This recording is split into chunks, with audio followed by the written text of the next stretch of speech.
pemirsa, kembali lagi bersama saya Desi Sanjung Ayu Harepa dalam berita terkini. Pemirsa, seperti yang kita ketahui bersama, Kota Medan merupakan kota terbesar ketiga di Indonesia setelah Jakarta dan Surabaya. Dengan jumlah penduduk yang mencapai lebih dari 2,5 juta jiwa, Medan terus berkembang sebagai pusat ekonomi, budaya, sekaligus menjadi salah satu kota metropolitan utama di Pulau Sumatera. Tak hanya itu, Medan juga menyimpan pesona sejarah yang menarik untuk dijelajahi. Salah satu kawasan yang kini menjadi daya tarik wisata adalah Kota Tua Kesawan. Di kawasan ini, kita dapat melihat deretan bangunan kolonial bergaya Eropa yang masih berdiri megah hingga hari ini. Tak ketinggalan, suasana di sepanjang koridor Kesawan pun semakin hidup dengan hadirnya konsep Heritage Walk yang menghadirkan pengalaman berjalan kaki di tengah nuansa sejarah sambil menikmati kuliner khas Medan. Indonesia merupakan negara kepulauan yang memiliki 38 provinsi. Salah satunya adalah Provinsi Sumatera Utara dengan ibu kotanya di Kota Medan. Medan tak hanya dikenal sebagai pusat bisnis dan pendidikan di wilayah barat Indonesia, tetapi juga menyimpan beragam destinasi wisata bersejarah dan budaya yang memikat.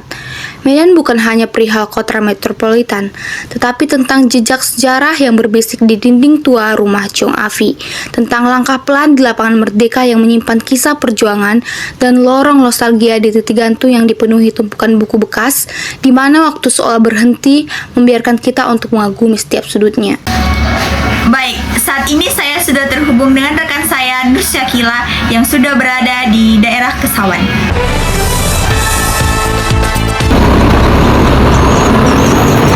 Hai pemirsa, saat ini saya sedang berada di daerah Kota Tua Medan, lebih tepatnya di daerah Kesawan.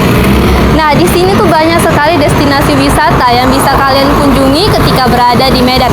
Salah satunya seperti di belakang saya, ini adalah rumah Chong Afi, rumah peninggalan yang bergaya klasik Cina, Melayu, dan Eropa. Untuk harga tiket masuk ke dalam itu sangat terjangkau, hanya 35.000 per orang saja. Bagi kalian yang memiliki minat atau kesukaan dengan bergaya klasik, kalian bisa mengunjungi rumah Chong Afi ini ketika berada di Medan.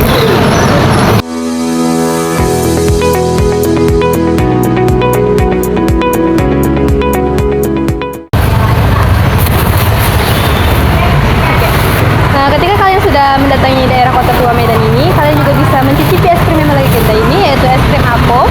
Es krimnya itu sangat segar ya, perpaduan antara soda dan di atasnya ditaruh es krim. Rasanya juga sangat segar. Saya cobain ya. Bismillahirrahmanirrahim. Sangat segar sekali, cocok diminum di daerah Kota Medan yang cukup panas ini. Nama es krimnya es krim Apo. Berdiri sejak tahun 1960-an, nama Apo diambil dari nama pendirinya Ng Hock Po, seorang mualaf keturunan Cina yang merintis dagangannya lebih dari 60 tahun dan sekarang dilanjutkan oleh istrinya Ibu Marlin. Es krim dengan perpaduan rasa antara soda dan berbagai rasa, ada rasa jeruk, coklat, durian, kacang hijau, kacang merah, dan masih banyak lagi. Bisa juga disajikan dengan roti. Buka setiap hari dari jam 10 pagi sampai jam 6 sore. Letaknya ada di sebelah Apluk, Jalan Ahmad Yani 4, daerah Kesawan.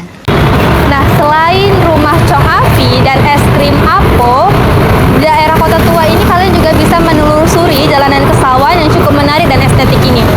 Kalau di Bandung punya Braga, kalau di Jogja punya Malioboro, kalau di Medan kita punya jalanan Kesawan yang memiliki bangunan yang bergaya klasik Eropa dan sangat estetik, yang sepanjang jalanannya dipenuhi dengan bangunan tua yang estetik. Tapi bukan hanya estetik, bangunan di sini menyimpan sejarah yang panjang.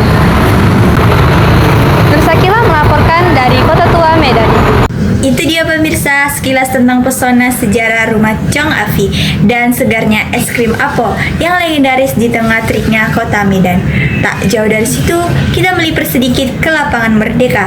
Saat ini, saya sudah terhubung dengan rekan saya, Tesalonika, yang sudah berada di lapangan Merdeka.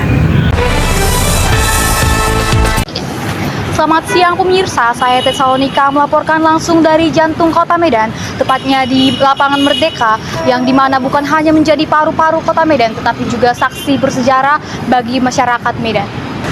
Lapangan Merdeka yang terletak di pusat kota Medan ini terkenal sebagai salah satu ikon yang terletak di kota Medan. Sebagai tempat berkumpul masyarakat, lapangan Merdeka juga sering dikunjungi masyarakat untuk bersantai dan berolahraga. Dan terus berupaya menjadikan lapangan Merdeka sebagai ruang terbuka hijau yang ramah keluarga. Dengan tanaman yang tertata, lapangan ini semakin memperkuat fungsinya sebagai ruang interaksi sosial warga Medan. Bangunan-bangunan bersejarah seperti kantor pos dan stasiun kereta api, lapangan Merdeka menyimpan nilai arsitektur kolonial yang masih dipertahankan.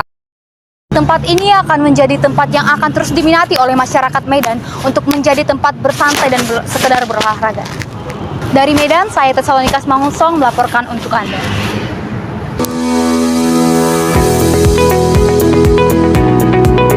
Baik, itu dia tadi lapangan Merdeka yang ada di pusat kota Medan. Tempatnya sekarang sudah bagus dan tersusun rapi. Selanjutnya, kita melipir sedikit ke belakang stasiun kereta api. Terdapat titik gantung, tempat koleksi buku bekas cocok untuk pelajar dan mahasiswa. Saat ini saya sudah terhubung dengan rekan saya, Lolo. Halo pemirsa, saya Lolo Misalnya Cipro. Saat ini saya sedang berada di titik gantung yang terletak di Jalan Veteran Gang Buntu, Kecamatan Medan Timur. Titik gantung ini merupakan salah satu tempat penjualan buku-buku yang sangat murah, cocok untuk kalangan pelajar dan mahasiswa. Dan koleksi bukunya juga cukup lengkap.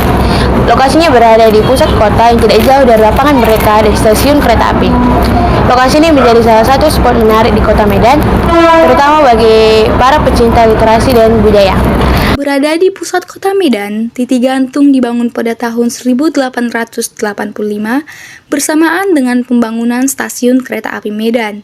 Jembatan ini diresmikan pada tahun 1920. Titik gantung kemudian dipenuhi penjual buku bekas yang mulai mengisi setiap sudut dengan lapak dan barang dagangan mereka.